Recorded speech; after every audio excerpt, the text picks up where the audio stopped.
Welcome back to the Crypt Door Podcast. I hope you're all doing well. Well, today we are revisiting a story that many of you have been asking me about for the last few days. A story that shocked not only the cemetery community, but all cross-country people were super shocked on this one. You remember a couple of episodes ago about the lady that was breaking into cremation niches. And at one of the times that she had done it, she had a small child with her, and I did that episode a couple of episodes ago.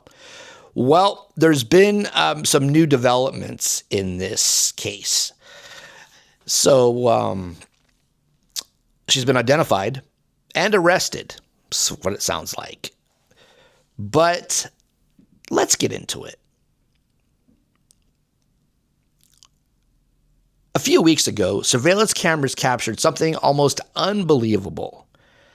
A woman inside a mausoleum opening cremation niches while a young child followed behind her. I mean, really, what kind of parent, are you that, okay, you're doing this stuff and you're bringing your small child with you? That is just, oh my goodness. I've got no words for that.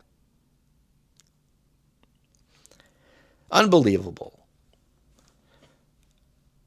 When the story first broke, we didn't know who she was. We didn't know if investigators would identify her. And we didn't know if anyone would ever be arrested. Now there's been a major update. Like I said, she was caught. Now, I remember reading the story when it first came out, and honestly, it bothered me. Not just because someone was accused of stealing from memorial niches, but because of where it happened. A mausoleum isn't just another building. It's a place where families come to remember, where they come to grieve, where they come to celebrate birthdays, where they come to leave flowers, and where they come to talk to someone they still love. That's what makes this story different. According to the Harris County Precinct 5 Constable's Office, investigators now arrested, she's been identified, 37-year-old Renee Amber Fennell of Conroe, Texas. I would say a Parent of the Year candidate. Authorities say she faces 2 felony charges: burglary and theft from a graveyard. After weeks of investigating, detectives say they were able to identify the suspect and take her into custody. Thank goodness.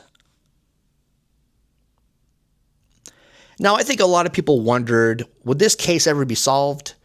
Surveillance footage can be kind of difficult. Sometimes the images don't come out very clear. Sometimes tips never come in. But in this case, investigators stayed with it. Well, of course, I'm glad they stayed. I mean, it was a horrible crime. It's an atrocity of, what happened here. It's just completely ridiculous. According to charging documents, detectives released a surveillance video to the public. Someone recognized the woman and contacted investigators with her identity. Oh my goodness. Could you imagine? Like a friend or a coworker or somebody saw these photos and they knew her. How embarrassing for her on top of that. That is horrible. Detectives then compared law enforcement records, database information, and the vehicle seen on camera. They also reportedly matched damage visible on the SUV in the surveillance footage with the suspect's vehicle. License plate reader data also reportedly placed that vehicle in the Houston area on the day investigators say the thefts occurred. Yes, a lot. I'd say most cities now have these cameras that are up, and they know if your car has been in a certain city on a certain day. If they went back and looked, they could totally figure it out. I have heard of other crimes being solved through this method myself. That's a reminder of how investigations work today. It's not usually one big breakthrough. It's a lot of small pieces, cameras, witnesses, vehicle information, tips from the public, one piece at a time, until investigators believe they have enough evidence.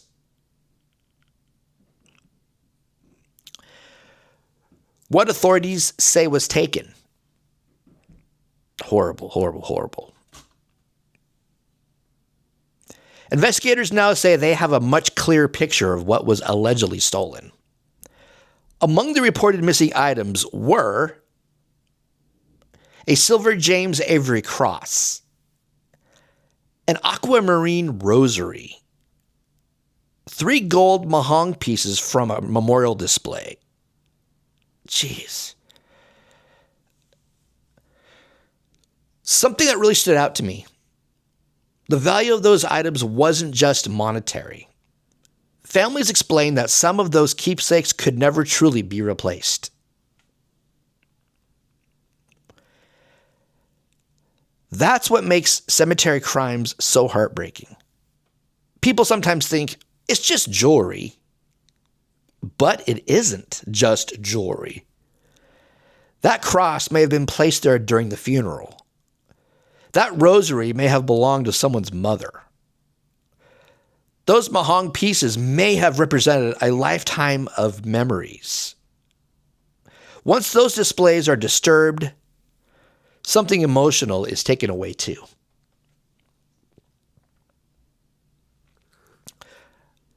One detail continues to stand out in this investigation. According to investigators, a young child believed to be around 3 to 5 years old was with the suspect during at least one of the alleged incidents. Authorities later said the child was with Fennell at the time of her arrest. And it says the child was released to another family member. So the child had to witness the mother being arrested. She brought the child with her to do these crimes. At what point, there is no excuse for what she did, but obviously she must have had a reason. I don't know if it was money. I don't know if it's a drug problem. I'm sure more is going to come out in the next few weeks.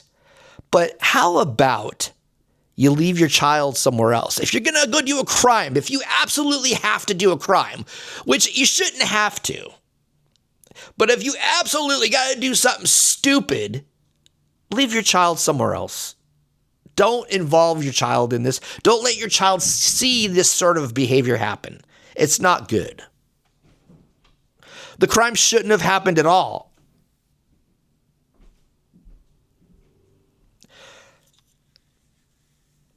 That part of the story has generated enormous public reactions that she had the child with her.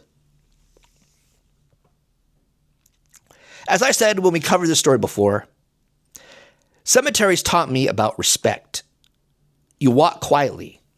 You don't touch memorials. You understand that every niche belongs to someone's family. That's a lesson I think all of us can agree is important. Another development, investigators also say this may not be the end of the investigation. After her arrest, Fennell was transferred to the Montgomery County Sheriff's Office for questioning about possible cases in that jurisdiction. So it's very possible at this point she had committed the same crime elsewhere. At this point, authorities have not publicly announced additional charges from those interviews. So this is a story we'll continue to watch very closely and find out if there's more charges.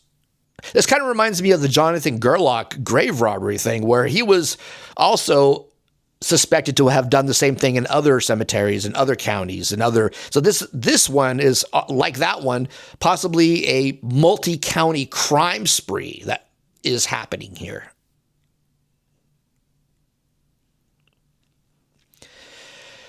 Oh boy. Can't believe this. This is just horrible.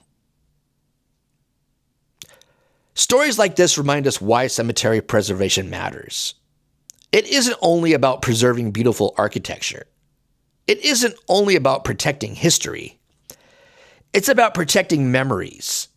Every photograph left inside a niche, every rosary, every handwritten note, every small keepsake represents someone who is still deeply loved. And that's why I believe cemeteries deserve our respect. Whether they're 100 years old or someone was laid to rest just last week. I'll continue following this case. If investigators announce additional charges, court proceedings, or new developments, I'll bring you another update here on the Crypt Door Podcast. This is horrible. Let me know in the comment box below, guys. How you feel. I'm glad she was arrested. I mean, with technology now, with the technology they have now, it's no joke, dude. They could find you. They got all kinds of cameras up now and license plate reader camera, all kinds of stuff. So really, you really can't mess around too much because they will get you. Security cameras now, the old school cameras, a lot of them back in the day were grainy, were horrible. But I know for a fact nowadays they got nice 4K high-def security cameras now. Cameras that also capture low light, like at night. They have night vision. I mean, they could come up with very, very clear pictures of people when they're doing stuff now, when they're doing their dirt. I'm just so saddened that a child had to bear witness to that. And on the child's end, had to witness their mother being arrested. And that child doesn't know what's going on. All that child knows is mommy got taken. Now the child doesn't realize mommy was a complete knucklehead, was the reason why she was taken. But that poor child's going to have that scar on his memory. And if she does some jail time over this, he's going to be without his mom for a while. Like I said, I don't know if it was a money thing, if it was a drug thing. I'm sure it'll come out in the upcoming weeks. And I will bring you the updates here. Until then, remember, every cemetery has a story. Every mausoleum protects a family's memories, and every visit is an opportunity to show respect. Thank you all for listening, and I'll see you next time right here on the Crypt Door Podcast. I'll talk to you later, and have a great day, everybody. Peace out.